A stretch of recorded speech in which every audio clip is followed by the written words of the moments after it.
भद्रं कर्णेभिः भद्रं पश्येमाक्षभिर्यजत्राः स्थिरैरङ्गैस्तुष्टुवांशस्तनूभिः विसेम देवहितं यदायुः स्वस्ति न इन्द्रो वृद्धश्रवाः स्वस्ति नः पूषा विश्ववेदाः स्वस्ति नस्तार्क्ष्यो अरिष्टनेमिः स्वस्ति नो बृहस्पतिर्दधातु ओं शान्तिः शान्तिः शान्तिः శివాయ గురవే నమః. ఇప్పుడు నిన్న శాస్త్రార్థ ఘట్టం అంతా అయిపోయింది కదా, అంటే ఇంకా సావకాశంగా తేలిక చెప్పుకోవచ్చు, పెద్ద హడావిడే ఉండదు.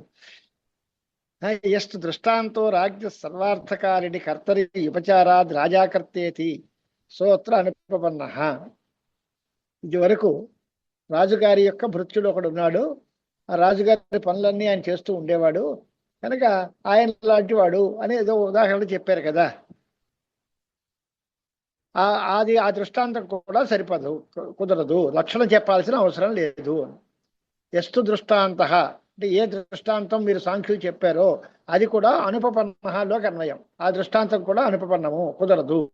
ఎలాగా అంటే రాజ్ఞ సర్వార్థకారిణి కర్తరి ఉపచారాత్ రాజాకర్త అన్నారు. అంటే రాజుగారు ఏం చేయట్లేదు, రాజుగారి యొక్క పనులన్నింటినీ చేసే ఒక మనిషి ఒకడున్నాడు, ఆయన పనులన్నీ చేస్తున్నాడు.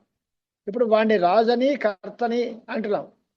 రాజుగారికి కర్తృత్వం ఎక్కడ చెప్పారు అంటే రాజు చేయట్లేదు, రాజుగారి యొక్క పని మనిషి అన్ని చేస్తున్నాడు, రాజుని కర్తగా అంటున్నాం.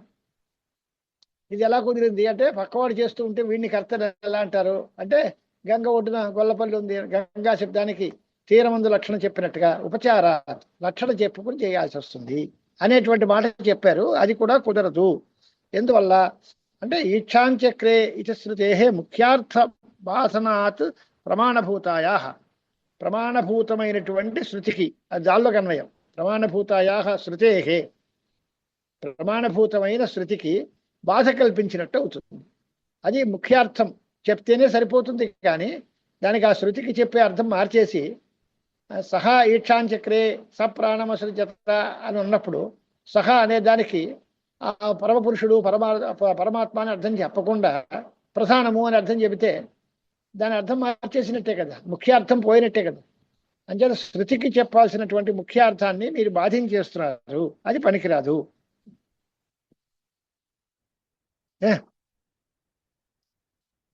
సరిపోయిందా? ఈక్షాంచక్రే ఇది శృతే ముఖ్యార్థ భాసనాత్ ప్రమాణభూతాయా వెనక్కి తగిలించాడు. ఇది శృతికి విశేషణం. ఆ శృతిని బాధించాము అంటే పోతే పోనీ నష్టమే ఉంది, శృతి అర్థం మారుస్తాం అని అంటే అది కాదయా, అది ప్రమాణభూతమైన శృతి, దాన్ని అర్థాలు మార్చేయడానికి మీరు సరిపోరు. అది ఏం చెప్పిందో దాన్నే తీసుకోవాలి తప్ప దానికి ముఖ్యమైన అర్థాన్ని మార్చేయడం కుదరదు అనే అర్థం కోసం ఆ శృతి ప్రమాణభూతమైనది అనే మాట కూడా చెప్పారు. తత్రహి గౌణీకల్పన శబ్దస్య ఎత్ర ముఖ్యార్థో న సంభవతి. అంటే తత్రహి గౌణీకల్పన అంటే ముఖ్యార్థాన్ని ఎక్కడ చేయాలి అంటే గౌణార్థం చెప్పడం అనేది అక్కడే. ఎక్కడ ముఖ్యార్థం కుదరదో ముఖ్యార్థ బాధే గౌణీయార్థం తీసుకోవాలి. అలంకారికులు చెప్తూ ఉంటారు ధ్వన్యాలోకంలో, ముఖ్యార్థ బాధే తద్యోగే రూఢితోథ ప్రయోజనాత్ అన్యోర్థో లక్ష్యతే యత్సా రక్షణ ఆరోపిత క్రియ అని వాళ్ళు లక్షణ నిరూపణం చేస్తారు. అంటే ముఖ్యార్థం బాధితం అవ్వాలి, వేరే ప్రయోజనం కూడా ఉండాలి, అప్పుడు దీనికి సంబంధించిన మరో అర్థాన్ని లక్షణగా చెప్పాలి. అంతేకాని ముఖ్యార్థం కుదురుతూ ఉంటే దాన్ని మానేసి నేను లక్షణం చెప్పుకుంటానండి అంటే కుదరదు కదా. నా తరఫున మీరు చెయ్యండి అంటే ఏమర్థం అంటే నేను చేయలేని పరిస్థితుల్లో, నేను చేయకూడదు లేదా చేయలేను కాబట్టి నా వంతును చేసి పెట్టరా అని అడగాలి. అంతేగాని ఆయన అక్కడే కూర్చుని ఆయన చేయగలిగినప్పుడు ఉన్నప్పుడు కూడా ఆయన తర్వాత పక్కవాడు చేస్తారండి అంటే అది అర్థం లేదు కదా. ముఖ్యార్థం సంభవిస్తూ ఉన్నప్పుడు ముఖ్యార్థానికి బాధ చెప్పడం అన్యాయము. తత్రహి గౌణీకల్పన శబ్దస్య శబ్దమునకు గౌణార్థం చెప్పడం అక్కడే. ఎక్కడ ముఖ్యార్థం కుదరదో ఎత్ర ముఖ్యార్థో న సంభవతి. ఇహతు అచేతనస్య ముక్త బుద్ధ పురుష విశేషాపేక్షయా కర్తృకర్మ దేశకాల నిమిత్తాపేక్షయా చ బంధమోక్షాది ఫలార్థ నియత పురుషం ప్రవృత్తి నోపబద్యతే. ఇక్కడ మీరు చెప్పిన పక్షంలో మీరు ప్రధానం కారణం అంటున్నారు సాంఖ్య సిద్ధాంతంలో. సాంఖ్య సిద్ధాంతంలో చెప్పిన ప్రధానం అచేతనం. ఆ అచేతనమైన ఇహతు అచేతనస్య అంటే అచేతనమైన ప్రధానమునకు మీరు చెప్పినటువంటి ఈ కల్పాలు కుదరవు. అంటే ముక్త పురుషులను వదిలిపెట్టేసి బద్ధ పురుషులకు మాత్రమే ప్రవృత్తి ఉంటుంది. అంటే బద్ధులైన వాళ్ళకే ఈ శాస్త్రం చెప్తాం మనం ముక్తులు వదిలిపెట్టేయాలి. దానికి అసలు ఆ జ్ఞానమే లేనప్పుడు వీళ్ళు బద్ధులు, వీళ్ళు ముక్తులు, తేడా వీళ్ళకే చెప్పాలి, వాళ్ళకి చెప్పకూడదు. ఎవరికి ఏ పని పురమాయించాలో తెలియాలి కదా. చేతనుడు తెలివైనవాడు అయితే మీరు ఈ పని చేయగలరు, మీరు ఈ పని చేసి పెట్టండి అని అడగచ్చు. లేదా ఆయనకి అక్కలేదండి, ఆయన పెద్ద ఆయన చేయదులేండి అంటాం. ఇదంతా ఎప్పుడు చేతనుడికైతే తెలుస్తుంది. అది అచేతనమైన దానికి ఏం తెలుస్తుంది? అందరికీ సమానమే ఉంటుంది. అప్పుడు బద్ధ పురుషులకి శాస్త్రం చెప్పినట్టుగా ముక్త పురుషులకు కూడా ప్రవృత్తి కల్పించాల్సి వస్తుంది. అలాంటిది ఏమి తేడా తెలియదు కనుక అచేతనానికి కర్తృత్వం చెబితే ఇది కుదరదు అనే మాట కోసం చెప్తున్నారన్నమాట. అచేతనస్య అంటే ప్రధానమునకు ముక్త బద్ధ పురుష విశేషాపేక్షయ కర్తృ కర్మ దేశ కాల నిమిత్త అపేక్షయాచ. తేడా కర్త ఎవరు, కర్మ ఏంటి, దేశం ఏంటి, కాలం ఏమిటి, ఇలాంటి వాటిని అన్నింటినీ దృష్టిలో పెట్టుకుని ఎవరికి ఎప్పుడు ఎలాంటి పని చెప్పాలో, బంధం ఉన్న వాళ్ళకి చెప్పాలి, మోక్షం ఉన్న వాళ్ళకి అక్కర్లేదు. ఎవరికి బంధము, ఏ ప్రవృత్తికి బంధం ఫలం, ఏ ప్రవృత్తికి మోక్షం ఫలం, ఇవన్నీ కూడా నియతమైన ప్రవృత్తి. అంటే ఒక స్పెసిఫిక్గా ఒక డిసిప్లిన్డ్ మేనర్లో ఎవరికి ఏ పని చెప్పాలో, ఎక్కడ చెప్పాలో, ఎలా చెప్పాలో తెలుసుకుని చెప్పాలి అంటే అది అచేతనానికి సాధ్యం కాదు. ప్రవృత్తి యథోక్త సర్వజ్ఞ ఈశ్వర కర్తృత్వ పక్షేతు ఉపపన్న. ఆయన సర్వజ్ఞుడు కనుక అన్నీ తెలిసిన వాడు కాబట్టి ఎవరికి ఏ పని చెప్పాలో తెలుసు ఆయనకి. ఎవరికి ఈ ప్రవృత్తి కావాలో, ఎవరికి నివృత్తి మార్గంలో ఉండాలో, బద్ధులైన వాళ్ళకే ఈ శాస్త్రం కావాలి, ముక్తులైన వాళ్ళకి మీకు అక్కలేదా, మీరు పేస్ అయిపోయారు, మీరు ఇంకేం పని చేయక్కర్లేదు అని వాళ్ళని వదిలేయడం. ముక్తాన్ వర్జయిత్వ బద్ధ పురుషం ప్రత్యేక ప్రవృత్తి అనేది సర్వజ్ఞ ఈశ్వర కర్తృత్వ పక్షంలో కుదురుతుంది. కాబట్టి మా వేదాంత సమ్మతమైన ఈశ్వర కర్తృత్వమే సిద్ధాంతము, అచేతనమైన ప్రధానం కర్త కాదు అనేది తేల్చిపారేశాం.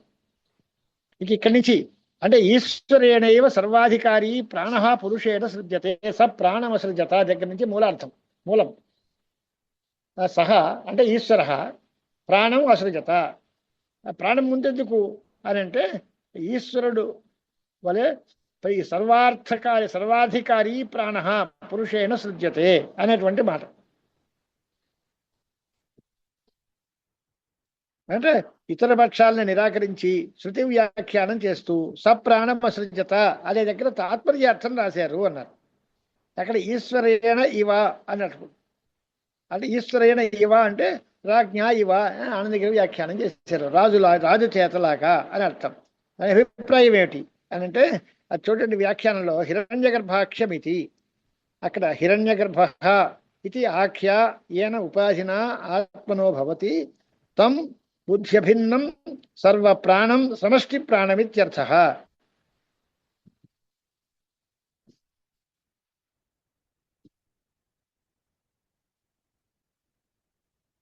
సరిపోయిందా? చూసుకున్నారా?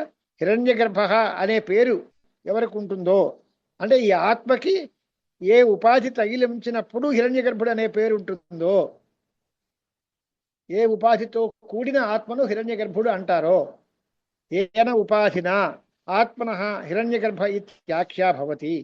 ఏ ఉపాధి ఏ ధర్మంతో కూడినప్పుడు ఈ పరమాత్మ హిరణ్యగర్భుడు అని పిలువబడతాడో తం బుద్ధి అభిన్నం సర్వప్రాణం, బుద్ధి అనే పేరుతో కలిగిన సర్వ ప్రాణము సమష్టి ప్రాణమును సృజించారు అని అర్థం. దానికి అర్థం. ఇప్పుడు హిరణ్యగర్భుడు పుట్టే ముందే పంచభూతాలు ఉన్నాయి కదండి, మరి అది కింద చెప్తాను, మీకు కింద చూపిస్తాను, ఆనందగిరిలో చూపిస్తాను వివరం. సరే, అక్కడ కింద చూడండి, అంతరాత్మానమితి అని కింద వ్యాఖ్యానం ఉంది కదా, చూసారా? సర్వేతి అంతరాత్మానమితి అంటే 30 లైన్ తర్వాత సర్వస్థూల శరీరాంతరాత్మానంద అక్కడి నుంచి చదువుతా చూడండి, ఒక్కసారి చూడండి. సర్వస్థూల శరీర అంతరత్వాత్ ఆత్మబుద్ధి గోచరత్వాచ్చ అంతరాత్మ సహా ఇత్యర్థ అని ఆయన అంతరాత్మ అన్నాడు. ఆయనకి అంతరాత్మ అనే పేరు ఎందుకు వచ్చింది అంటే అన్ని రకాల స్థూల శరీరములోనూ లోపల ఉంటుంది కనుక అది అంతః అనే దానికి. ఆత్మ బుద్ధి గోచరం కనుక ఆత్మ, కనుక అంతః ఆత్మ రెండు కలిపితే అంతరాత్మ అయింది అని. తతః ఇది ఆనంతర్యార్థే అయం పంచమి. ఇక్కడ ఈ పంచమి అనేది ఆనంతర్యార్థంలో అని మీకు అయిపోయిన తర్వాత అక్కడ మీరు చెప్పిన ప్రశ్న చూడండి. నచ భూతకార్యత్వాత్ ప్రాణస్య కథం తతః పూర్వకాలీనత్వం ఇది వాచ్యం. భూతముల చేత కదా ప్రాణం పుట్టేది. ముందు ప్రాణం పుట్టింది తర్వాత భూతాలు అంటారా? ఎలా కుదురుతుంది అని ప్రశ్న. భూతకార్యత్వాత్ ప్రాణస్య, భూతముల చేతనే ప్రాణం పుడుతుంది కదా, మరి ప్రాణం ముందు అని ఎలా చెప్తారు అని ప్రశ్న చేస్తే సత్యం, నిజమే. కానీ సూక్ష్మభూత సృష్టి అనంతరం ప్రాణమసృజత ఇది కల్పనీయత్వాత్. అది అంటే ముందు సూక్ష్మభూతాలు, తర్వాత ప్రాణము, తర్వాత మహాభూతాలు, పంచీకృత మహాభూతాలు. అంచేత ఆ ప్రశ్నకి ఆన్సర్ వస్తుంది. అది ఆనందగిరి ఆచార్యుల వారి అనుగ్రహం.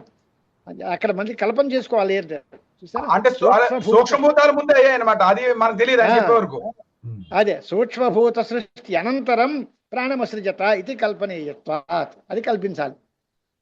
సప్రాణమసృజత అని అంతవరకే చెప్పారంటే ఆ ప్రాణం దగ్గర నుంచి చెప్పారు. ఇది కూడా సూత్రభాష్యంలో విచారం వస్తుంది. తేజ ఆదికా సృష్టికి అన్నారు అనుకోండి, ముందు తేజస్సు నుంచి సృష్టి చేశారు అని. మరి ఆకాశం వాయువు మాట ఏమైంది అని అది ఇక్కడి నుంచి చెప్పామయ్యా, ఈ తప్పేం లేదుగా.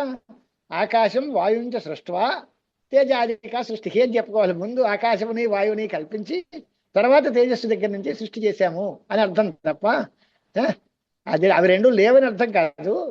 అలాగే ఇక్కడ కూడా సూక్ష్మభూత సృష్టి చేసిన తర్వాత ప్రాణాన్ని సృజించారు, తర్వాత పంచమహాభూతాలు తర్వాత అయ్యాయి, అది పంచీకరణం జరిగింది అని అర్థం. గురుగారు ఈయనే సూత్రాత్మ, ఈయనే కదండి హిరణ్యగర్భుడు. సూత్రాత్మ ఆయన పేరు కూడా. అవును, అది చూసారు. సూక్ష్మభూత సృష్టి అనంతరం ప్రాణమసృజత ఇది కల్పనీయత్వాత్ నైతదనంతరం భూత సృష్టియుక్తి విరోధ. అది మళ్ళీ తర్వాత భూత సృష్టి చెప్పారు కదా అన్నాడు. అంటే తస్యాహ పంచీకృత స్థూలభూత విషయత్వోపపత్తే. మొత్తం మొదట్లో ఉన్నవి అపంచీకృత సూక్ష్మభూతాలు, తర్వాత ప్రాణ సృష్టి, తర్వాత దీని తర్వాత పంచీకృతమైన మహాభూతాలు తయారది. అంటే ఎక్కడ విరోధం లేదు, శృతికి పరిహారం చేస్తాము.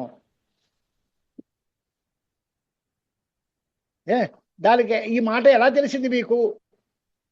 ఇలాగ ఈ భూతాలు అంటే సూక్ష్మభూతాలు స్థూలభూతాలు ఈ మాటలు ఎలా తెలుస్తాయి అని అంటే దానికి ఒక మంచి మాట అతయేవ భోగ సాధనాధిష్టానాన్ని ఇత్యుక్తం అని. భోగ సాధనానుష్ఠానాన్ని అనే ఆ మాట విశేషణం వేయడం వల్ల అవి పంచీకృత భూతాలు అయితేనే భోగ సాధనాలు అవుతాయి. అపంచీకృత భూతాలు భోగ సాధనాలు కావు. కాబట్టి మొదట్లో అపంచీకృత భూతాలు ఉన్నాయని, తర్వాత ప్రాణం పుట్టింది, తర్వాత పంచీకృత భూతాలు అయ్యాయి, ఇవన్నీ అప్పుడే భోగ సాధనాలు అయ్యాయి అనేటువంటి ప్రక్రియ సమానంగా ఉంటుంది అని ఆనందగిరిలో దీని తర్వాత వ్యాఖ్యానం స్పష్టంగా కనిపిస్తుంది. ఇప్పుడు మూలంలోకి వెళ్దామా? ఉక్త ప్రకారేణ ఈశ్వరేణైవ సర్వాధికారి ప్రాణ పురుషేణ సృజ్యతే. సర్వాధికారి అయినటువంటి ప్రాణము పురుషుని చేత తయారు చేయబడింది అని అర్థం చెప్పారు. కథం అంటే స పురుష ఉక్త ప్రకారేణ ఈక్షిత్వా, పురుషుడు అంటే పరమాత్మ ఈ ప్రకారంగా ఆలోచించి, అంటే ఏ ప్రకారంగా? ఈ ఉక్త ప్రకారేణ ఈక్షిత్వా అనే దానికి అర్థం ఏమిటి?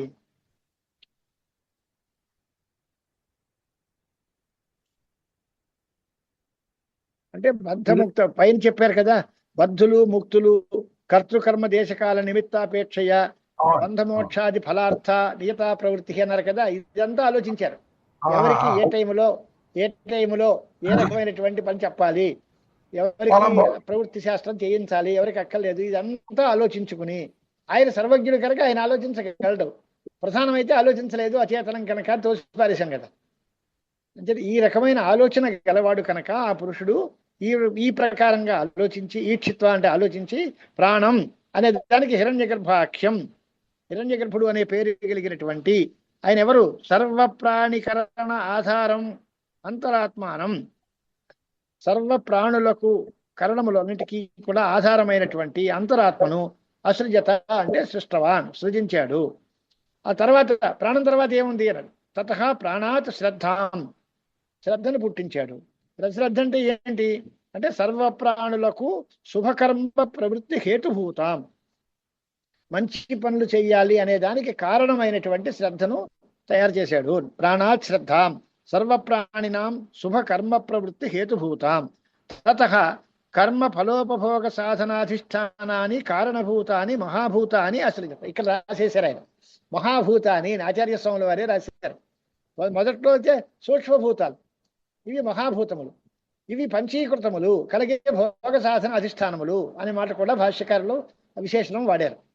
అంచేత ప్రాణం తర్వాత గురుగారు తపః అన్నప్పుడు ఆ, ఇక్కడ తర్వాత అంటే సరిపోయింది, కానీ దాని నుండి అని కూడా చెప్పొచ్చా పూర్వంలాగా? చెప్పచ్చు చెప్పచ్చు చెప్పచ్చు ఆకాశాది వాయువులాగా. అలాగే చెప్పచ్చు. ఏయ్, తర్వాత ఎక్కడున్నాయి? హం శబ్దగుణం వాయుం స్వేన. పదవులైన లైన్ కోసం కాదు, అది శుభకర్మ హేతుభూతమైనటువంటి శ్రద్ధను పుట్టించారు. తర్వాత కర్మఫలములకు ఉపభోగము అంటే అనుభవం, సాక్షాత్కారం. కర్మఫలాలను అనుభవించడానికి సాధనములైనటువంటి అధిష్టానములు, కారణభూతములైన మహాభూతములు సాధనాలకి ఆధారంగా ఉంటాయి. కర్మఫలోపభోగానికి సాధనాలు ఏంటి, వాటికి అధిష్టానాలు ఏమిటి అని విడగొట్టుకోవాలి కదా.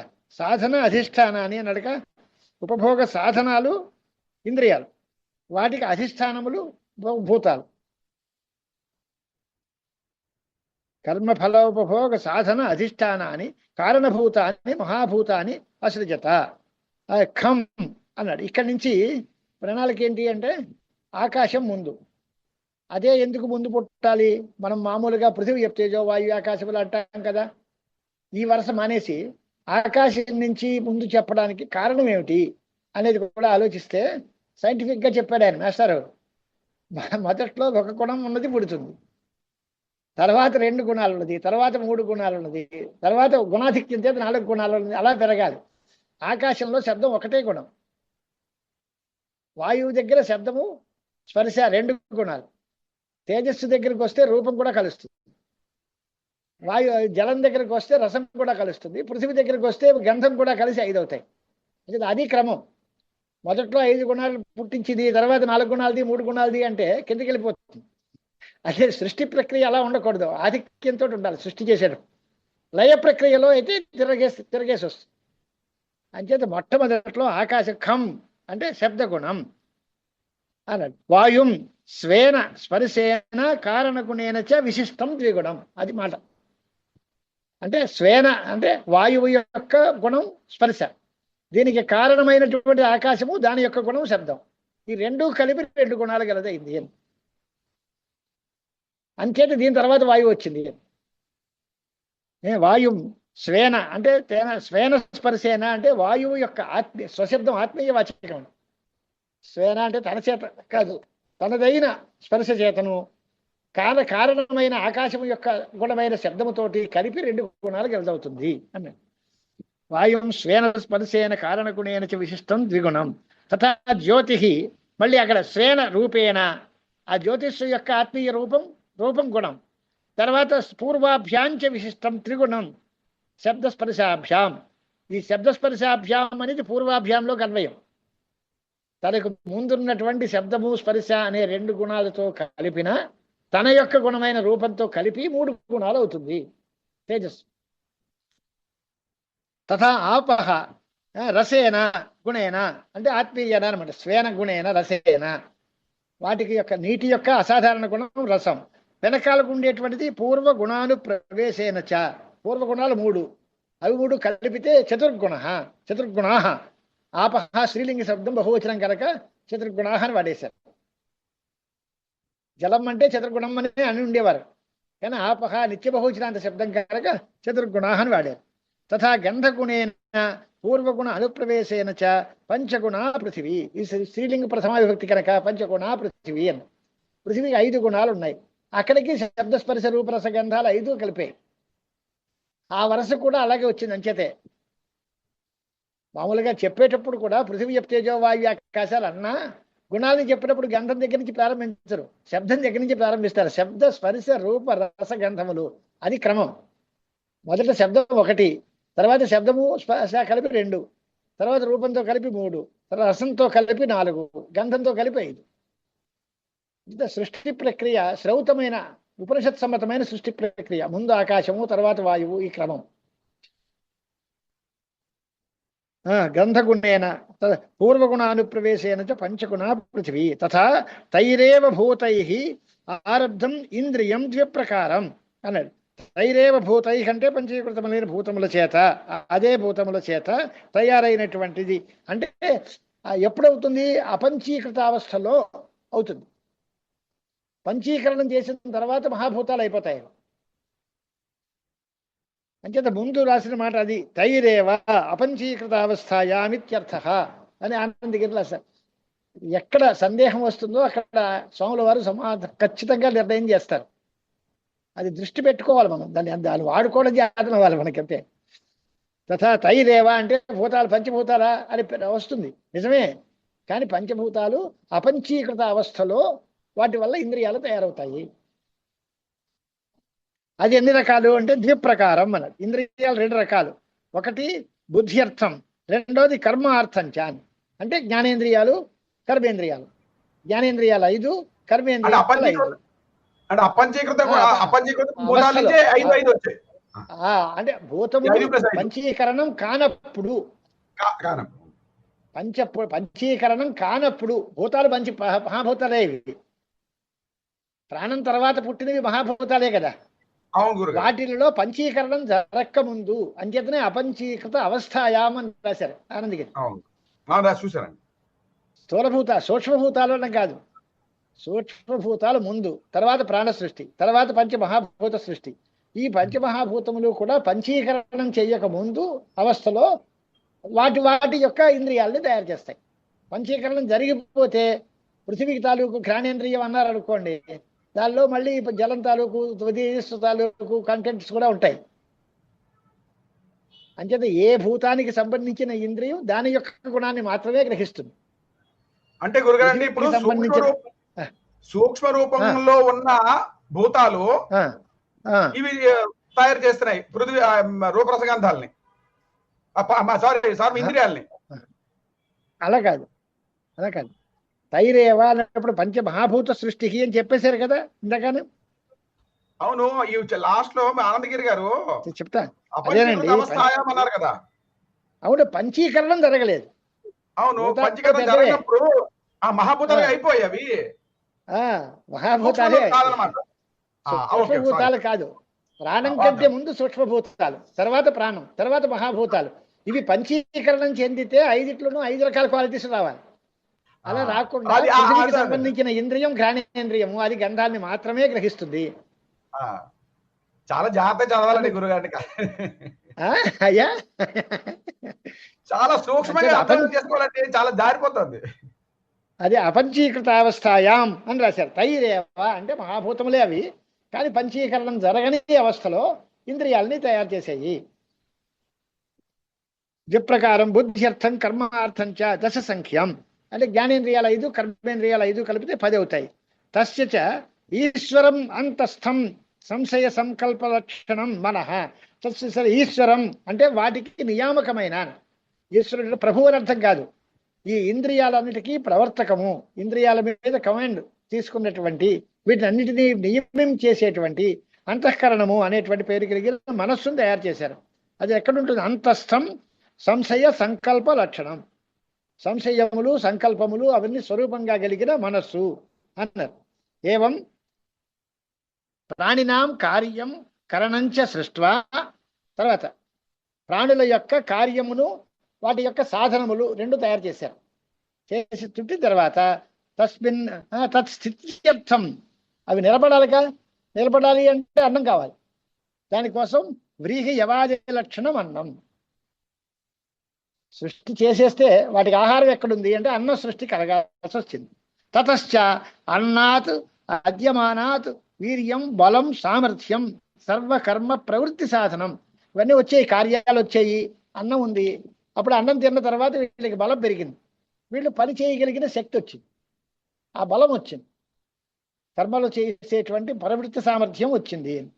తద్వీర్యవతాంచ ప్రాణినాం తపః అంటే విశుద్ధి సాధనం సంకీర్యమాణానాం.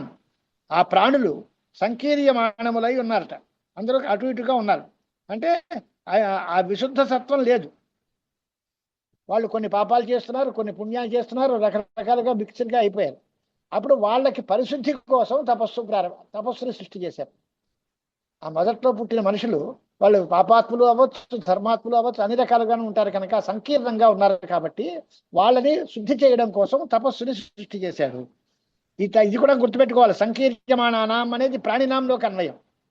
తద్వీర్యవతాం ప్రాణినాం సంకీర్యమాణానాం, ఆ బలము కలిగినటువంటి సంకీర్ణమైన ప్రాణులలో విశుద్ధి సాధనమైన తపస్సుని తయారు చేశారు.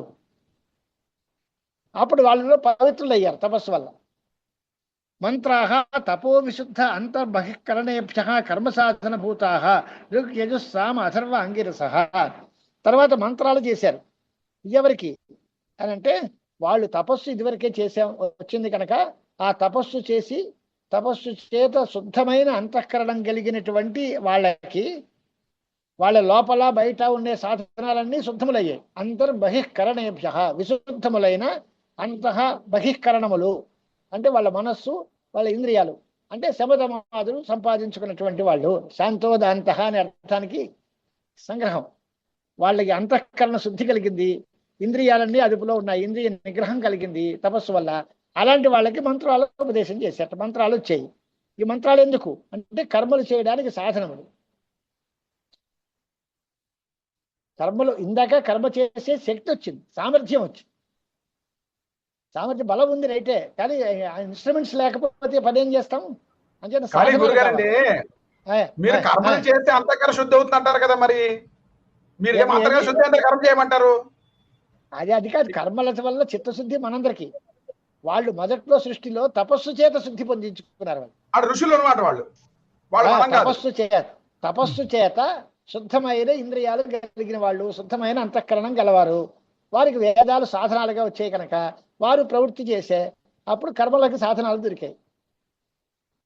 అంటే తపస్సు చేత క్షీణకల్మషులు, తపస్సు చేత శుద్ధి చేసుకున్నారు వాళ్ళు. మనకి అంత శక్తి లేదు కనుక మంచి పనుల చేత చిత్తశుద్ధిని చేసుకోవాలి. మనము ఆ శక్తి సంపాదిస్తే మంచిదే. తపస్సు తపసా బ్రహ్మ విజిజ్ఞాసస్వామి, అక్కడ తపస్సు సాధనం వాళ్ళకి శుద్ధికి. మంత్రాః తపో విశుద్ధ అంతర్బహిష్కరణేభ్యః కర్మ సాధనభూతాః ఋగ్ యజుః సామ అథర్వాంగిరసః. సరిపోయిందా?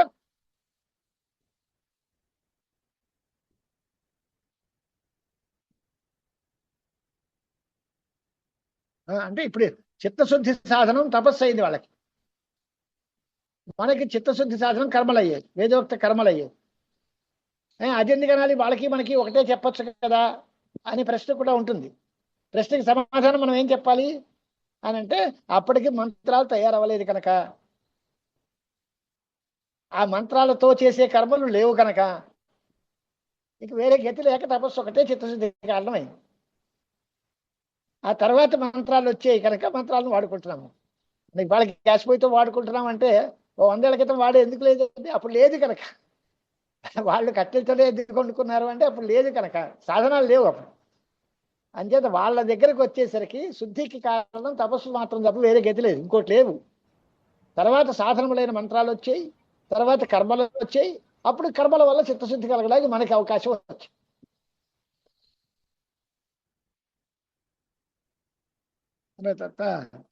తతః కర్మ అగ్నిహోత్రాది లక్షణం. తర్వాత కర్మలు వచ్చాయి అంటే ఏమిటి అంటే అగ్నిహోత్రము మొదలైన స్వరూపం గలవి. లక్షణ శబ్దం స్వరూపవాచకం. అగ్నిహోత్రాది లక్షణం అంటే అగ్నిహోత్రాది రూపమైన కర్మ అని అర్థం. తతో లోకాః అదెందుకు అంటే కర్మల యొక్క ఫలములు ఇవి. తతః లోకాః కర్మణాం ఫలం. ఆ కర్మల వల్ల కదా లోకాలు వస్తాయి.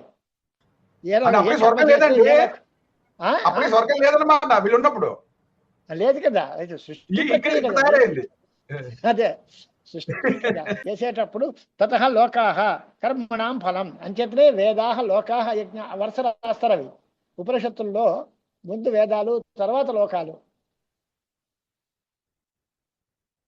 తతో లోకాః కర్మణాం ఫలం తేషు చ సృష్టానాం ప్రాణినాం నామచ. వాళ్ళలో ఆ లోకాలలో కాబడినటువంటి ప్రాణులకు పేర్లు పెట్టారు. వాడు దేవదత్తులు, యజ్ఞదత్తులు ఇలాంటి పేర్లు. నామచ దేవదత్తః యజ్ఞదత్తః ఇత్యాది. ఏవమేతాః కళాః, ఇవి షోడశ కళా పురుషః అన్నప్పుడు ఇవి కళలు. లెక్కట్టుకుంటే ఎన్నో చేయో మీరే చూసుకోవాలి.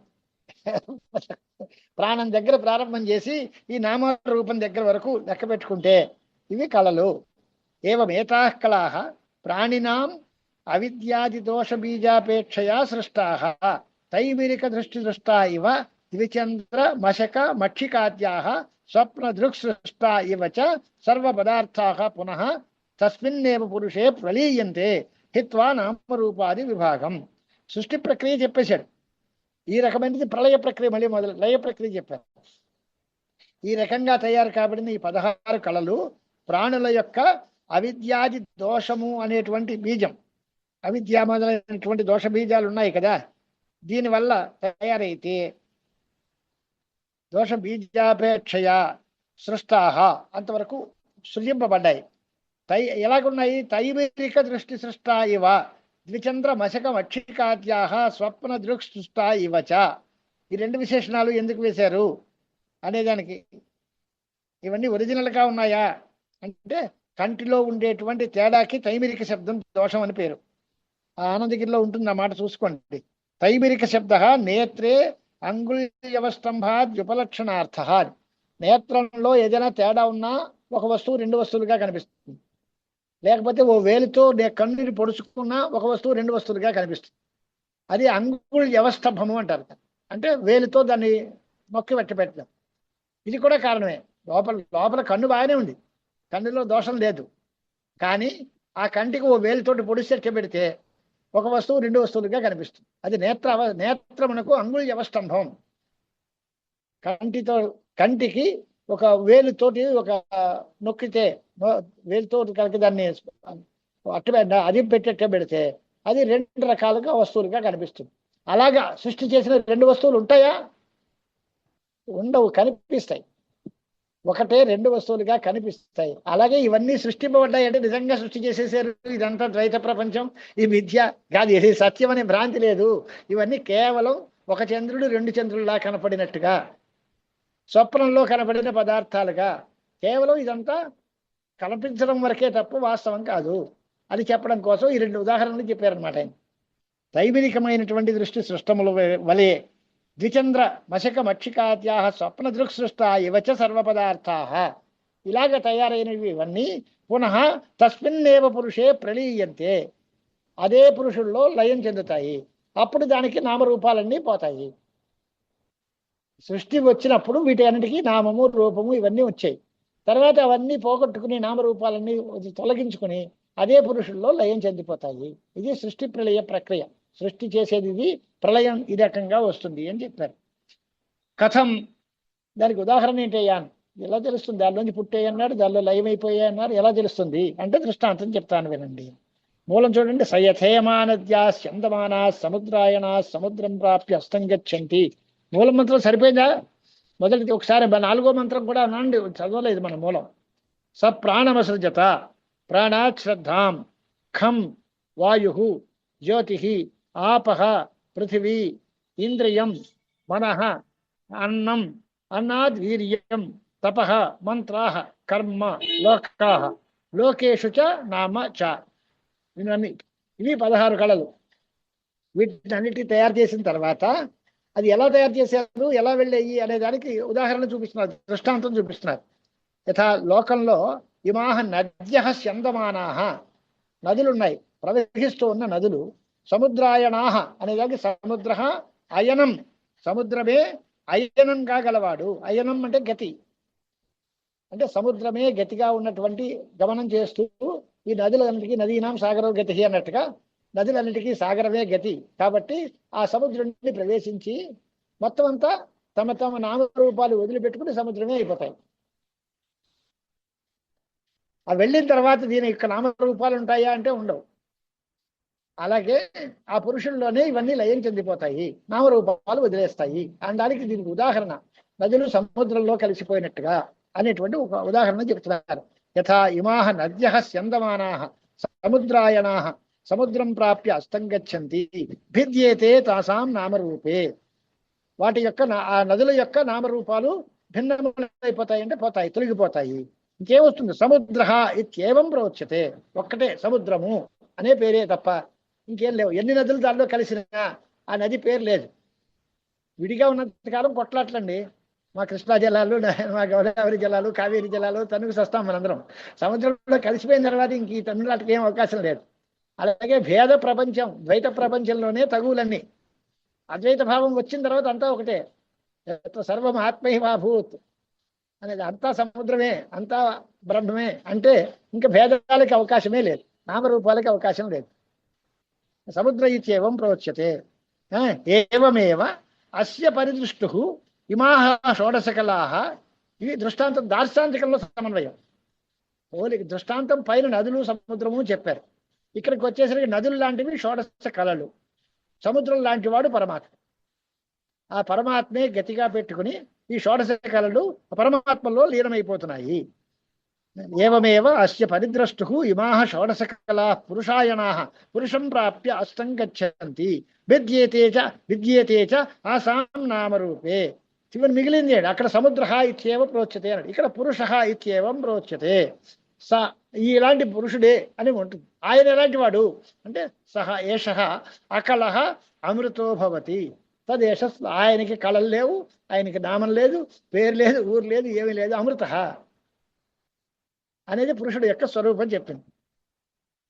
రెండో ఉదాహరణ అరా ఏవ నాథ రథనాభౌ కళాః యస్మిన్ ప్రతిష్ఠితాః తం వేద్యం పురుషం వేద యథా మావో మృత్యు పరివ్యథ ఇది అని తర్వాత మంత్రం అనుకోండి. దీని భాష్యం చూద్దాం. కథం సదృష్టాంత సహ అనేదానికి దృష్టాంత సహ యథా ఇమా అని కదా ఉంది. సహ దృష్టాంత యథా లోకే ఇమాహ నద్యః స్యందమానాః ఈజ్వల్ స్రవంత్యః. సముద్రాయన పర్యాయ పదాలు. ఇమాహ అనే దానికి నద్యః అని అర్థం. ఇమాహ నద్యః. స్యందమానాః అనే దానికి అర్థం స్రవంత్యః ప్రవహిస్తూ ఉన్నా. సముద్రాయణాః అనే దానికి అర్థం సముద్రః అయనం గతిః ఆత్మభావః యాసాం తాః సముద్రాయణాః. సముద్రమే గతిగా గలవి, సముద్రం చేరేటువంటివి. సముద్రం ప్రాప్య ప్రాప్య అనే దానికి ఉపగమ్య. ప్రాప్య పొంది అంటే సమీపించి, ఉపగమ్య. అస్తం అంటే నామరూప తిరస్కారం. అస్తం అనే దానికి అర్థం పేరు ఊరు మానేసుకోవడం, ఆ నామరూపాలు వదులుకోవడం అనే దాన్ని గచ్చంది పొందుతున్నాయి. తాసాంచ అస్తంగతానాం. అలాగా సముద్రంలో కలిసిపోయి తన యొక్క ఉనికిని కోల్పోయినటువంటి వాటి యొక్క భేద్యేతే వినశ్యేతే నామరూపే. చాలా అందమైన ప్రయోగం. అలాగా నామరూపాలు కదా, నామరూపాలు. అదే అక్కడ కాదు పేచి వినశ్యేతే అని ఉండదు, వినశ్యత అని ఉండాలి. వినశ్యతి పరస్మై ధాతు. అంచేత ఈ ప్రయోగంలో వినశ్యత అని రాశారు చూడండి, పాఠాంతరం బ్రాకెట్లో పెట్టి. వినశ్యేతే అని కాకుండా వినశ్యత అని.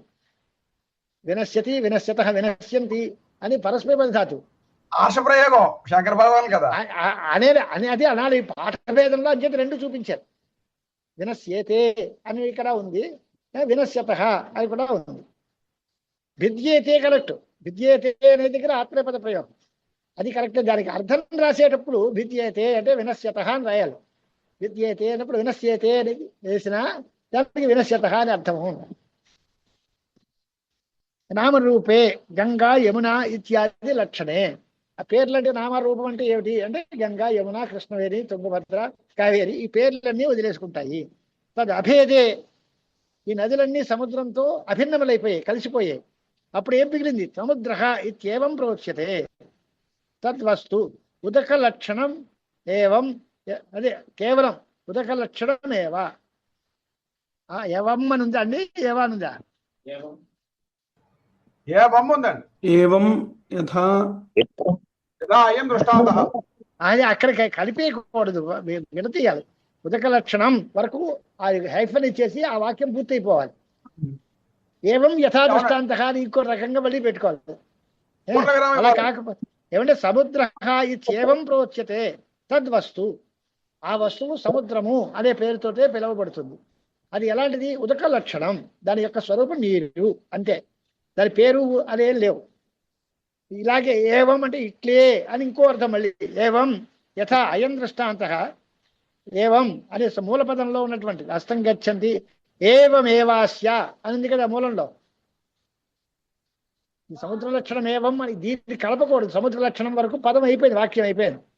తర్వాత మూలంలో ఉండే ఏవం అనే పదానికి వ్యాఖ్యానం చేస్తుంటే ఏవం అంటే ఇట్లే అంటే యథా అయం దృష్టాంత, ఈ దృష్టాంతం ఎలాగో అని పదార్థం రాశారనమాట. ఉక్తలక్షణస్య ప్రకృతస్యాస్య పురుషస్య పరిద్రష్టు అంటే ఈ ప్రకృతమైనటువంటి పురుషుడు, పరిద్రష్టు అస్య పురుషస్య, అస్య అనే దానికి పురుషుడు యొక్క అని అర్థం. అస్య ఈజ్ ఈక్వల్ టు ఉక్తలక్షణస్య ప్రకృతస్య అస్య పురుషస్య వరకు అన్వయం. మూలంలో ఉన్న పరిద్రష్టు అనే పదానికి అర్థం పరి అంటే సమంతాత్ ద్రష్టు దర్శనస్య కర్తు స్వరూపభూతస్య. ఈ దర్శనములకు స్వరూపభూతుడు. ఎలాగా? యథా అర్కః స్వాత్మ ప్రకాశస్య కర్త అంటే ప్రకాశమునకు కర్త ఎవరు అంటే సూర్యుడు. సూర్యుడు యొక్క ప్రకాశం వేరేగా ఉండదు, స్వ ఆత్మ ప్రకాశమే, సూర్యకాంతే కదా. సవితా ప్రకాశతే అంటే సూర్యుడు ప్రకాశిస్తున్నాడు అంటే ప్రకాశ స్వరూపుడే సూర్యుడు. ప్రకాశము సూర్యుడు యొక్క స్వరూపం. అలాగే ఇక్కడ కూడా స్వరూపభూతమే ద్రష్ట అంటే. అలాగే సర్వతః తద్వత్ ఇమాహ షోడశ కళాః ప్రాణాద్యాః ఉక్తాః కళాః అది రాశారు. షోడశ కళాః అనే దానికి వివరణ. ప్రాణము దగ్గర నుంచి చెప్పినటువంటి ఈ కళలన్నీ, ఈ 16 కళలు కూడా పురుషాయణాః పురుషుడే గతిగా కలిగిన వాడే. పురుషం ప్రాప్య హస్తం గచ్చంతి. నదీనామివ సముద్రః పురుషః అయనం ఆత్మభావగమనం యసాం కళానాం తాః పురుషాయణాః. ఆ పదాలకి విగ్రహం. పురుషః అయనం యసాం తాః పురుషాయణాః. పురుషః అయనం అంటే ఆత్మభావగమనం ఏ కళలకుందో అవన్నీ పురుషాయణలు అంటే పురుషం ప్రాప్య పురుషాత్మభావం ఉపగమ్య పురుష స్వరూపాన్ని పొంది అని అర్థం. పురుషుని పొంది అంటే ఇవన్నీ పురుషుడు అయిపోయాయి. అది నదులన్నీ సముద్ర రూపంలో కలిసిపోయాయి. అలాగే ఇవన్నీ పురుష భావాన్నే పొందాయి అంటే మగాళ్ళు అయిపోయారని అర్థం కాదు. అందరూ ఆడాళ్ళు అయిపోయారు, మగాళ్ళు అయిపోయి ఇది కాదు. పురుష కారణభూతమైన పురుషుడు పరమాత్మభావాన్ని పొందాయి, కారణంలో ఐక్యం చెందిపోయాయి. పురుషాత్మభావం ఉపగమ్య తథైవ అస్తం గచ్చంతి. విద్యేతే ఆసాం నామరూపే కళానాం. ఈ ప్రాణాది ఆఖ్యాహ వాటి పేర్లు ఏంటి? ప్రాణము మొదలైన పేర్లు. రూపంచ యథాస్వం రూపం వాటి వాటి యొక్క స్వభావము. అందరికీ ప్రాణాద్యాహ కళాహ అని పేర్లు, వాటి యొక్క యథాస్వం రూపం, వాళ్ళ వాళ్ళ యొక్క రూపం. ఎవరి ప్రాణద్య ఏ రకమైన రూపం ఎవరికి ఉంటుందో అటువంటిదంతా కూడా అది కూడా పోతుంది. కేవలం పురుష ఇత్యేవ ఉచ్యతే అని మాట మిగిలింది. భేదేచ నామరూపయోహో యద్ అనష్టం తత్వం. నామరూపాలు పోయాయి అన్నారు. ఇక మిగిలింది ఏమిటండి అని, నశించకుండా ఉండేది ఏది అని అంటే, నామరూపములు పోయిన తర్వాత భిన్నములైపోతే అంటే నశించిపోయిన తర్వాత యత్ అనష్టం తత్వం. అనష్టం అంటే నశించకుండా ఉండే తత్వం ఏదైతే ఉందో దాన్ని కేవలం పురుష అని మాత్రమే పిలుస్తాము. అనష్టం తత్వం పురుష ఇత్యేవం ప్రోచ్యతే. ఎవరంటారండి ఈ మాట? అది బ్రహ్మవేత్తలు చెప్పే మాట తప్ప మన వాళ్ళకి తెలియదు. ఈ నామరూప వ్యవహారమే మనకు ప్రపంచంలో ఉంటుంది. ఇదంతా కలిసిపోయిన తర్వాత అది పురుషుడు బ్రహ్మ అనేటువంటిది బ్రహ్మతత్వవేత్తలైనటువంటి వాళ్ళు దాన్ని పురుషుడు అని భావించుకుని గుర్తు చేసుకోగలరు. మన వరకు అన్నీ నామరూప విభోగం, నామరూప విభాగం జరిగి పురుషుల్లో కలిసిపోవడం అదంతా మనకు అనుభవంలో ఉండదు. కనుక దాన్ని పురుష అనే మాట ఎవరు చెప్తారు అంటే బ్రహ్మవేత్తలు చెప్తారు. పురుష ఇది ప్రోచ్యతే బ్రహ్మవిద్భిః. ఏవం విద్వాన్ గురునా ప్రదర్శిత కళాప్రళయ మార్గః స ఏష విద్యయా ప్రవిలాపిత స్వ అవిద్యాకామకర్మనితాసు ప్రాణాదికళాసు అకలః అవిద్యాకృతకళా నిమిత్తో హి మృత్యుః తదపగమే అకలత్వాదేవ అమృతో భవతి తదేతస్మిన్నర్థే ఏష శ్లోకః అని దీనికి సమాధానం చెప్పారనమాట. మూలం ఏమిటని చూడండి. నామరూపే పురుష ఇత్యేవం ప్రోచ్యతే వరకు చెప్పి స ఏషః అకలః అమృతో భవతి తదేష శ్లోకః. సహ ఏషః అకలః వాడు కళారహితుడవుతాడు అంటే కళగాది పోయింది అని అర్థం కాదు. ఇక్కడ అకలహ అనే దానికి నిందార్థకంగా కాదు, అవన్నీ ఇదివరకు అన్ని ఆ విభాగాలతో ఉన్నాడు. ఇప్పుడు అకలహ అనే దానికి అర్థం కళానిమిత్తకమైన మృత్యువు లేనివాడు, అమృత్యు అని అర్థం. అకలహ అనే దానికి అమృత్యు అని అమృత అమృతుడవుతాడు అని ఎలా వచ్చింది దానికి ఉపపాదన అంటే సహ అనే దానికి అర్థం ఏమిటి అంటే ఏవం విద్వాన్ ఈ రకంగా తెలుసుకున్నటువంటి వాడు గురునా ప్రదర్శిత కళా ప్రళయ మార్గ గురువు గారి చేత కళల యొక్క పుట్టుక నాశము రెండూ తెలిసినటువంటి మార్గాలు తెలిసిన వాడు. సహా ఏష విద్యయా ప్రవిలాపిత స్వ విద్యా ఉందా అవిద్య ఉందండి? విద్యయా ప్రవిలాపితాసు అవిద్యా కామ కర్మ అంతే జనితాసు. అంతే, కరెక్ట్ అది. విద్య చేత ఇవన్నీ ప్రవిలాపం చెందితే, ఏమిటి ప్రవిలాపం చెంది అంటే విద్య చేత అవిద్య పోయింది, కామం పోయింది, కర్మ పోయింది, వాటి వల్ల పుట్టినటువంటి ప్రాణాది కళలు పోయాయి. ఇవన్నీ అవిద్య వల్ల కలిగినవి. అవిద్య కామ కర్మ జనితములైన ప్రాణాది కళలు ఇవన్నీ కూడా విద్య చేత ప్రవిలాపం చెందితే అది సత్సప్తమి. విద్యయా ప్రవిలాపితాసు సత్సు అన్నమాట. ఇవన్నీ ప్రవిలాపితములు అయినప్పుడు అప్పుడు అకలహ, వీడు కళ లేనివాడు అవుతాడు. అలా అంటే అవిద్యాకృత కళా నిమిత్తో హి మృత్యు తదపగమే అకలత్వాదేవ అమృతో భవతి. అవిద్య చేత చేయబడినటువంటి కళలు, దానివల్ల కదా సంసారం అంతా వచ్చింది. ఆ కళలన్నీ పోతే తన్నిమిత్తకమైన సంసారం కూడా పోతుంది కనుక వాడు అమృత్యు అమృతో భవతి. తదేతస్మిన్నర్థే ఏష శ్లోక. ఈ చెప్పిన అర్థాన్నే వివరించడానికి తర్వాత శ్లోకం ఒకటి చెబుతున్నాము అన్న. మాస్టర్ మీ టైం అయిపోయింది, రేపు ఇది కంప్లీట్ చేస్తాం, ఇక్కడ ఆపేస్తాం.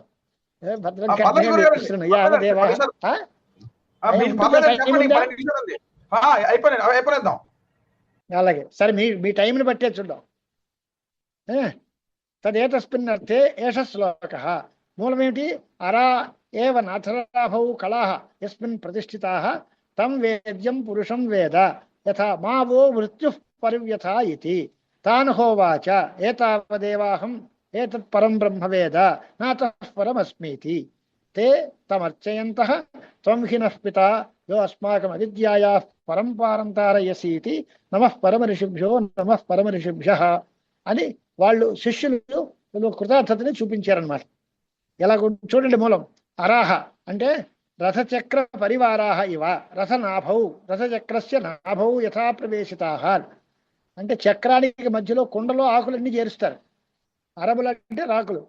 సైకిల్ చక్రం దగ్గర మనకు తెలుస్తాయి ఊసలన్నీ, అవి షెల్టర్లో దానికి కవర్ చేస్తాం కదా. అలాగే రథ నాభిలో రథచక్ర అంటారండి, హబ్బులో, అలాగే నాభిలో చక్రాలన్నీ ప్రవేశించినట్టుగా పరివారములైన రథనాభిలో రథచక్రము యొక్క నాభిలో ప్రవేశింపబడినట్టుగా, అంటే అవే ఆశ్రయంగా గలవి.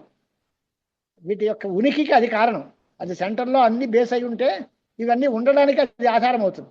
అది ఊడిపోతే ఏ హాక ఊడిపోతుంది. ఇవన్నిటికీ యొక్క ఉనికికి నిలకడకి కారణం అవుతాయి. తదాశ్రయాహనంట, తదాశ్రయా భవంతి. తథా యథా తథేత్యర్థ. అలాగే కళాః ప్రాణాద్యాః యస్మిన్ పురుషే ప్రతిష్ఠితాః అంటే ఉత్పత్తి స్థితి లయ కాలేషు తం పురుషం కళానాం ఆత్మభూతం వేద్యం వేదనీయం పూర్ణత్వాత్ పురుషం పురుషయనాద్వా వేద జానీయాత్. అది అంతవరకు చెప్తారు. ఈ కళలన్నిటికీ ఉత్పత్తి కాలంలోనూ అవి ఉన్నప్పుడు స్థితి కాలంలోనూ లయకాలంలోనూ కూడా ఎవరి యందున్నాయో అటువంటి ఆధారభూతమైన పురుషుణ్ణి ఎవరైతే తెలుసుకుంటాడో, అంటే ఈ కళలన్నిటికీ ఆత్మస్వరూపుడైన వేద్యము అంటే వేదనీయం తెలుసుకోదగినటువంటి పురుషుడు. పురుష శబ్దానికి వ్యుత్పత్తి 2 రకాలు రాశారు. పూర్ణత్వాత్ పురుష అని ఒకటి, పురుషయనాద్వా పురుష అని రెండోది. 2 వ్యుత్పత్తులు చూపించి ఈ పురుషుణ్ణి వేద అనే దానికి ప్రతిపదార్థం జానీయాత్. వేద అంటే తెలుసుకుంటాడో. యథా హే శిష్యాః మా వహ యుష్మాన్ మృత్యు పరివ్యథాః మా పరివ్యథయతు. అంటే ఓ శిష్యులారా అని పిప్పలాద మహర్షి చెప్పే మాట. అయినా మీరందరూ ఇది విన్నారు, మిమ్మల్ని అందరినీ మృత్యువు బాధ పెట్టకూడదు, వ్యథ చేయకు, పరివ్యథయతు అంటే కష్టపెట్టద్దు అన్న. నచేద్విజ్ఞాయేత పురుషః మృత్యునిమిత్తాం యథామాపన్నాః పురుషాః మృత్యునిమిత్తాం యథామాపన్నాః దుఃఖిన ఏవ యూయం స్థ. పురుషో ఉంది, దీర్ఘాలు చెప్పాలి. ఒకటి ఏకవచనం ఒకటి బహువచనాల్లో ఉండకూడదు. నచేద్ విజ్ఞాయేత పురుష అలా చెప్పుకోండి, అది ఏకవచనంలో అలా కాదు. ఈ పురుషుడు తెలియకపోతే, పురుష ఏకవచనంలో ఉంది కదా, ఈ తర్వాత దుఃఖిన ఏవ యూయం స్థ అని ఇంకోటి ఉంది. ఇది బహువచనం ఉంది, అక్కడ పురుష ఏకవచనం ఉంది కదా అని భ్రాంతి కలుగుతుంది. కానీ అన్వయం అవి కాదు. అలాగే నచేత్ పురుష ఏవం నచేద్ విజ్ఞాయేత అని ఆ పరమ పురుషుడు ఈ రకంగా తెలియబడకపోయి ఉంటే మీరందరూ దుఃఖం గలవారు అయి ఉంటారు. మీరందరూ అనే దగ్గర యూయం బహువచనం కనుక ఇక్కడ బహువచనం కుదురుతుంది. తెలియబడే పురుషుడు చాలా మంది లేరు, ఒకడే ఆయన పరమాత్మ ఒకడే. నచేయం విజ్ఞాయేత నచేద్ విజ్ఞాయేత పురుష అంటే ఆ కారణభూతమైన పురుషుడు పరమాత్మ తెలియకపోతే మృత్యు నిమిత్తాం యథాం ఆపన్నా దుఃఖినయేవ యూయం స్థా మీరందరూ దుఃఖులే అవుతారు. అతః తత్ మాభూత్ యుష్మాకం అలాంటి దుఃఖం మృత్యువు మీకు అందరికీ ఉండకూడదు అనేదే మా అభిప్రాయం. అంచేత ఆ పురుషుణ్ణి తెలుసుకోండి అని చెప్పాము అన్నాడు. ఇత్యభిప్రాయ తాన్ ఏవం అనుశిష్య శిష్యాన్ అయ్యా తాన్ ఇక్కడ ఏవం అనుశిష్య మహాపరివ్యత అంటే అది ఆశీర్వాదం అనుకోవచ్చా? అదే మీకు ఆ దుఃఖం కలగకూడదు అనే కదా అని ఆశీర్వాదం చేసినట్టు అనుకోవచ్చా అని అని అనుకోవచ్చు. తప్పేంత తను అనుకోవచ్చు. మాభూతి గురుగారు ఇష్ట చెప్పారు కదా మరి. అటు ఉమ్. అడు అదే మీకు ఆ దుఃఖము కలగకుండు కాక కలుగుగాక. అదే ఆశీర్వాదం. మీకు ఆ దుఃఖము మీకు కలగకుండు కాక తానేవం అనుశిష్య శిష్యాన్ తానహోవాచ పిప్పలాద ఆ శిష్యుల్ని ఈ రకంగా చెప్పి పిప్పలాద మహర్షి వీరితో చెప్పారట. ఏతావదేవ కిల అన్నాడు. అది నాయనా ఏతావదేవాహం ఏతత్ పరం బ్రహ్మ వేద నాకు ఇంతే తెలుసయ్యా అని. నాకు ఇంతే తెలుసయ్యా అంటే అర్థం ఏంటి? ఇంతకంటే తెలియదని అర్థం కాదు. ఇతనాథ పరం వేదితవ్యం దీని తర్వాత ఇంక తెలుసుకోదిగింది ఏం లేదు. దీనికంటే పరమైన వస్తువు లేదు. ఇదే ఆఖరు మెట్టు. దీని నాథ పరమస్థితి దీని తర్వాత ఇంకేం లేదు. ఆ చివరి మెట్టు పరబ్రహ్మము. అది నాకు తెలుసు, నేను చెప్పాను మీకు అనే అభిప్రాయం. నాథ పరమస్థితి మరో వాక్యం. అది కిక్కల పిప్పలాద కిల ఏతావదేవ వేద్యం పరం బ్రహ్మ వేద విజానామి అహమేతత్ ఇదే తెలుసుకోదగినది. దాన్ని నేను తెలుసుకున్నాను, నాకు తెలుసు. నాథ అస్మాత్ పరం అస్తి ప్రకృష్టతరం వేదితవ్యం దీనికంటే గొప్ప వస్తువు తెలుసుకోదగినది మరొకటి లేదు. ఇత్యేవ ముక్తవాన్ శిష్యాణం అవిదిత దోష అస్తిత్వాశంకా నివృత్తయే అని. శిష్యులందరికీ అవిదిత శేషం అంటే మీరు చెప్పారు ఏతావదేవా నాకు ఇంతే తెలుసు అంటే ఇంకా తెలుసుకోవలసింది ఇంకా మిగిలిపోయిందేమో. అవిదితమైన అంటే తెలియబడకుండా ఉండేటువంటి శేషం ఏదైనా ఉందేమో, అది ఎలాగా వాళ్ళ మనస్సు దొలుస్తూ ఉంటుందేమో అని నాతో పరం వస్తే ఇంక దాని ఏం లేదు అబ్బాయి అన్నట్టు. చెప్పాల్సిందంతా చెప్పేశాను, దీని తర్వాత ఇంకేమీ లేదు. మళ్ళీ అది వెతుక్కోవడానికి ఎవరి దగ్గరికి వెళ్ళాలి, ఏం చెయ్యాలి, ఈ ప్రశ్నలు మీకు అవకాశమే లేదు. దీని తర్వాత తెలుసుకోదగిన వస్తువు లేదు అని. అవిదిత శేష అస్తిత్వ ఆశంకా నివృత్తయే మనకి తెలియకుండా మిగిలిపోయిన ఒక శేషం ఏదో ఉండిపోయిందేమో అనేటువంటి శంక పోవడం కోసం కృతార్థ బుద్ధి జననార్థంచ మేము కృతార్థులమయ్యాము అనే ఆలోచన పుట్టడం కోసము నాతో పరమస్థితి అనే మాట కూడా చెప్పాము. తర్వాత వాళ్ళు ఏం చేశారు అనేదానికి చెబుతున్నారు. తతః తే శిష్యా గురుణా అనుశిష్టా గురువు గారి చేత ఈ రకమైన అనుశాసనం పొందినటువంటి వారు తం గురం కృతార్థాస్సంతః విద్యా నిష్క్రయం అపశ్యంతః కిం కృతవంతః ఇత్యుచ్యతే. దీనికి ఏ రకంగా మేము రుణం తీర్చుకోగలం? తెలియక విద్యా నిష్క్రయం మార్గం తెలియలేదు. తెలుసుకోకుండా వాళ్ళని ఏమంటున్నారు అంటే చెబుతున్నారు. తమ అర్చయంతః అంటే పూజయంతః పాదయోహో పుష్పాంజలి ప్రకిరణేన ప్రణిపాతేన చ శిరస కిమూచుహు పువ్వులతో కాళ్ళ మీద వేశారు, పుష్పాంజలి వేశారు, శిరస్సుతో పాదాభివందనం చేశారు, నమస్కారం పెట్టారు. తర్వాత ఏం చేశారని కిమూచుహు త్వం హినః అస్మాకం పిత మీరే మాకు తండ్రి. తండ్రి ఎలాగా అంటే బ్రహ్మ శరీరస్య పిత. మామూలు పార్థివ శరీరం మా తల్లిదండ్రులు ఇచ్చారు, కానీ బ్రహ్మ శరీరానికి మీరే తండ్రి, మీరే ఇచ్చారు. విద్యయా జనయిత్వాత్ నిత్యస్య అజరామరస్య అభయస్య. ఈ శరీరం పాత శరీరానికి దీనికి తేడా ఏంటి అంటే పాత శరీరం అనిత్యము, మృత్యుమయం, భయంతో కూడింది. ఇది నిత్యము, అజరామరము, అభయము అయినటువంటి బ్రహ్మ శరీరాన్ని మీరు మాకు అందజేశారు. అంచేత త్వం హినః పిత పరంపారయో అస్మాకం అవిద్యాయా పరంపారంతారయసి మాకు అజ్ఞానం నుండి బయట ఒడ్డుకు పారేశారు, ఒడ్డు చేర్చారు స్వామి అన్నట్టు. ఎస్తు యః త్వమేవ అస్మాకం అవిద్యాయా అంటే విపరీత జ్ఞానాత్ జన్మ జరా మరణ రోగ దుఃఖాది గ్రాహాత్ అవిద్యా మహోదధే విద్యాప్లవేన పరమం అపునరావృత్తిరహిత పరమరక్షణం మోక్షాఖ్యం మహోదధేరివ పారం తారయసి. అంచేత ఈ సముద్రానికి అవతల ఒడ్డు చేర్చినట్టుగా దీనిలో పెద్ద పెద్ద మొసళ్ళు, అవి రకరకాలైనటువంటి జలచరాలు అవి ఉన్నాయి. ఏది జల మరణము, రోగము, దుఃఖము మొదలైనవన్నీ వీటితో కూడుకున్నటువంటి ఈ సంసారం అనే మహాసముద్రంలోంచి మమ్మల్ని బయటపడేశారు స్వామి. అంచేత మా దుఃఖాన్ని దూరం చేసినటువంటి వారు మీరు. మోక్షలక్షణమైనటువంటి పరమ అవతల మార్గం, పరంపారం అవతల ఒడ్డును చూపించారు కనుక తారయసి అస్మాన్ ఇత్యతః పితృత్వం తవ అస్మాన్ ప్రత్యుపపన్నం ఇతరస్మాత్. ఇతరమైనటువంటి దానికంటే మీరే మాకు తండ్రి. తండ్రి అనే దానికి అర్థం బ్రహ్మ శరీరాన్ని పుట్టించారు కనుక, ఈ బ్రహ్మ శరీరం పుట్టించి మమ్మల్ని ఈ సముద్రంలోంచి అవతల పాడేశారు కనుక మీరే మాకు తండ్రి. ఇతరోభే పితా శరీరం మాత్రం జనయతి. ఇతరమైనటువంటి మామూలు తండ్రులు శరీరాన్ని పుట్టిస్తారు. తథాపి సహ ప్రపూజ్యతమ లోకే. ఆయన కూడా తండ్రి గారు మాతృదేవోభవ పితృదేవోభవ అని అన్నారు. ఆయన మేము గౌరవించలేదని కాదు, ఆయన్ని గౌరవిస్తాం. కానీ మీ విషయంలో చెప్పేది ఏముంటుంది? కిము వక్తవ్యం ఆత్యంతిక అభయదాతు.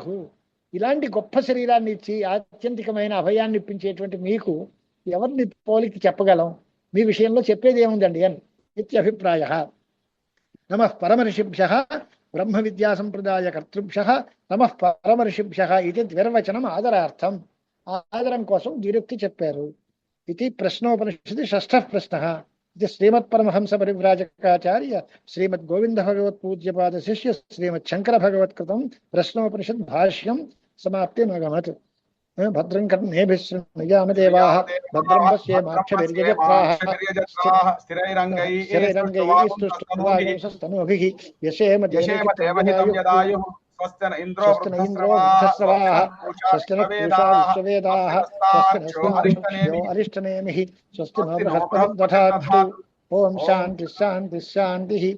ఓం సుకేశాచ భారద్వాజః శైవ్యశ్చ సత్యకామః శౌర్యాయనే చ గార్గ్యః కౌశల్యశ్చ ఆశ్వలాయనః భార్గవో వైదర్భిః కబంధీ కాత్యాయనః ते हैते ब्रह्मपराः ब्रह्मनिष्ठाः परं ब्रह्म अन्वेषमाणाः एषः वै तत्सर्वं वक्ष्यति इति तेह समित्पाणयः भगवन्तं पिप्पलादमुपसन्नाः.